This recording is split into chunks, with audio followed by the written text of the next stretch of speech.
What is up, guys? So I just wanted to sit down and make a quick video about something that I feel is really relevant, especially because we have the 4th of July coming up in just a few days, and that is how to eat during a holiday.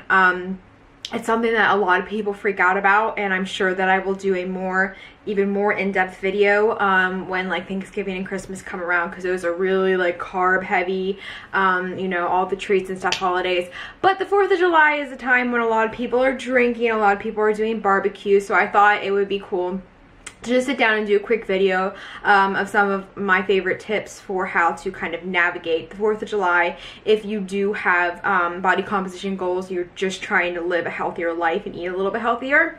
So we'll just talk about a few things in today's video. So number one is, a lot of barbecues, a lot of 4th of July celebrations are obviously going to happen more towards evening when the fireworks are going off and stuff like that. So, you know, let's just say your barbecue starts around 4 or 5 p.m.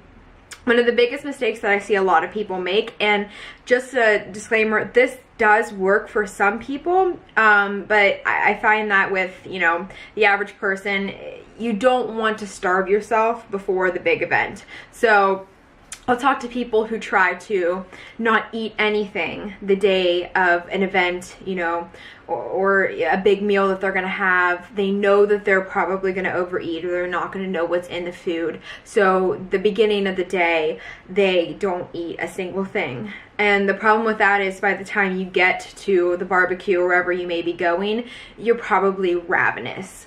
So we all know how it feels. It's like that old saying, you know, never go grocery shopping when you're hungry. Well, you shouldn't go somewhere that's going to have a lot of food and probably not a lot of good food when you're starving. So number one is eat during the day. It doesn't have to be big meals, you know, but eat normally. And you can kind of, if you have a general knowledge of food, you know that there's probably going to be burgers there. There's probably going to be lots of fruit and pasta salads and, you know, beer and stuff like that. So try to get meals in that are higher in protein sources. First of all, they're going to keep you full for longer, and second of all, you can save some carbs and fats for later on in the evening if you stick to higher protein meals. So that would be like, you know, eggs for breakfast and maybe a chicken salad for lunch or something like that. Just try to pick foods that are higher in protein. So that's tip number one. Tip number two is get a good workout in that day. You don't want to, you know, go in with the goal of burning off or preemptively burning off all the calories that you think you're going to eat or drink that night, but it's good to get some movement in any day of the week. So make sure that you do get a workout in the morning, in the afternoon, you know, whenever you typically work out. It doesn't have to be anything super intense, even if you just go for a walk, like an hour walk or something like that. Just make sure that you're active. Tip number three is when you're actually at the barbecue, or wherever you may be, is how to kind of navigate the foods that they have. So, you know, most barbecues are going to have hot dogs, they're going to have hamburgers. If you're lucky, they'll have like grilled chicken or something like that on the grill, and that's super easy to throw on your plate. Great source of protein, relatively lower in calories. So go for the grilled chicken if you can. If they don't have that, don't freak out. Get a hamburger just without the bun. You can still put your pickles and onions and tomatoes and ketchup and mustard on it. Just go bunless.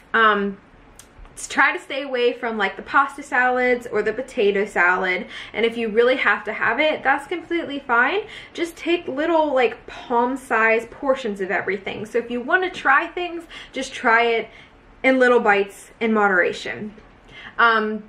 And then as far as drinking, which is a big one, I don't have any, you know, like magical tip for this one. Drinking does have calories, and alcohol does not really provide the body with any additional nutrients. So if you choose to drink, just make sure that, again, it's in moderation. Have a beer or two. Some, you know, I know a lot of beers are roughly 100 to 150 calories each, so just be mindful of that. Yes, it is going to add calories to your day. If you're going to drink, there's really no way around that. But I would suggest, if you're going to do that, make sure that you are evening that out with what you're eating. So maybe not go for seconds with the food if you're going to be drinking a little bit later on in the night. And then go for fruit too. A lot of people will lay out like a fruit or veggie tray. That is an easy out for your carb source for the evening. Fill up on watermelon and blueberries and strawberries or whatever they have. If they have a veggie tray, you're golden. But you know, just generally try to go for fruits, vegetables, and lean proteins. And if you have to have that, you know, bite or two of that sinful treat, that's okay too. Holidays are a day to enjoy time with your friends and your family. And, you know, sometimes it's okay to, you know, allow yourself to have a treat or two. So don't freak out about it, but also don't go overboard. And that kind of gets me to my next tip is remember that holidays are about time spent with people that you love. It's not about the food. So don't spend the entire day freaking out about, oh my gosh, what am I gonna eat?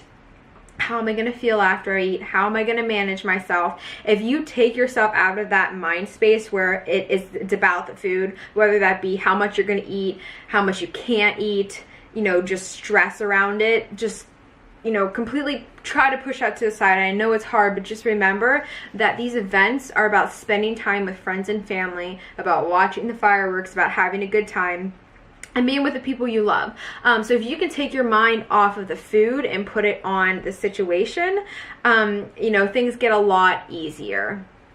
And then my final tip is the day after. So let's say that you completely blew it. Let's say that you had 3 plates of hamburgers and chips and you had like 5 beers and you just feel gross and you feel like you regret it the next day. My tip number 1 for the day after the event is don't freak out. Drink lots of water. That's big. Eat lots of fibrous foods, get lots of fruits and veggies in, and just resume your normal healthy eating patterns. Don't try to compensate for what you did the night before. Don't try to eat less that day. Don't try to exercise more. Just get back on track. I promise for your mental headspace, it'll be so much better if you can just realize that one day isn't going to kill you. And that's not an excuse to use that day to just eat whatever you want. But if you did get it a little out of hand, it is not the end of the world. Just get right back on track and you'll be golden. So anyway, I hope these tips helped a little bit. I hope that everybody has an awesome 4th of July and make healthy choices.